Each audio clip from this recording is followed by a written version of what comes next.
ကပရိယာပြီးတော့လွဲပါတယ်နော်ညနေတက်ဒီကောင်ကဝမ်ချင်း343ခု8လေးချစ်ကိုအဲ့တော့နှစ်ခွန်ပလိပရိဖန်ထားလေခွန်ပလိကျန်ထိုးကျွန်တော်တော့ခွန်ပလိပဲရွေးထားတယ်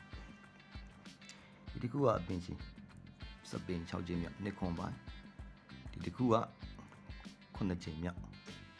နှစ်ခွန်ပိုင်းပါမယ်ပရိဖန်ထားတာ9ပလိအဲ့တော့ကျွန်တော်တို့ကနှစ်ခွန်တစ်ခွက်ကောင်းပါနော်ကျွန်တော်တောင်းသိမ့်ပြီးရှင်းပြတော့နော်ဒါဒီကောင်က4ချိန်မြောက်1 4ဒီကောင်ကမနေ့က3ထိပ်မိတယ်မူ16ထိပ်ဒီကောင်6လေးပိတ်ကျွန်တော်ဒီကောင်လေးဟာ1 4ပဲကျွန်တော်ယူထားတယ်နော်အထောက်လေးတွေတော့ပါတယ်